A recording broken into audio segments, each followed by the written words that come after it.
Video by Bill Riley of the accounting firm Clark Snow and Riley.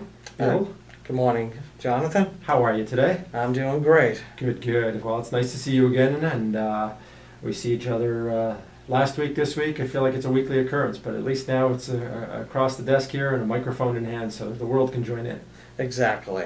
So we can share our pearls of wisdom. Absolutely. So tell me what do you have on your mind, and keep it family oriented, Bill. I know you got a lot going on in there. Well, we try to keep this PG, but it was interesting. Just kind of last week, actually, went out to Chicago for a few days to attend our trade group best practice conference, and just a few of the things that going through the whole year, through the winter, what other firms saw as well as we did.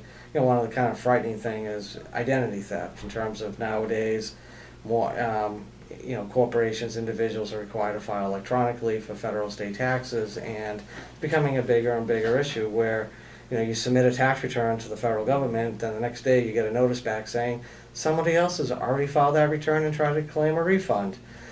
Wow.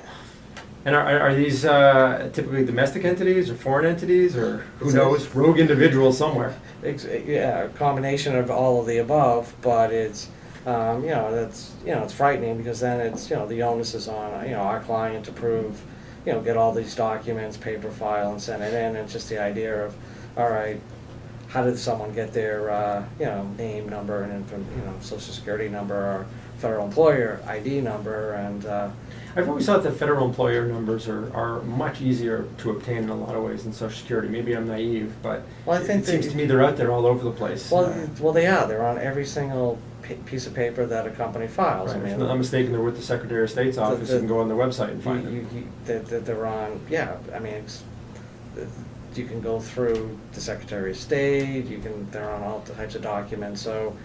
And then, somewhere too, Social Security numbers, people, you just never know where they're finding those. So that's a great way to start the morning with, okay, someone else's ID. And, it's across the board. I mean, we've seen it for, very wealthy individuals as well as, people in their 20s who, don't have a lot of money.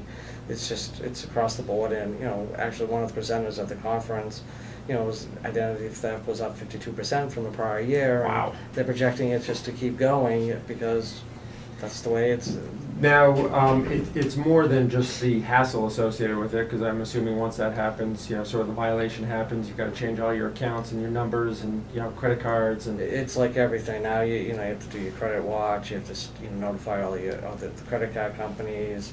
Exactly. It's more than just, okay, I have to, file my tax return in a different manner. It's all this other, it's like everything. It just adds on to busy times. I heard a very real one, or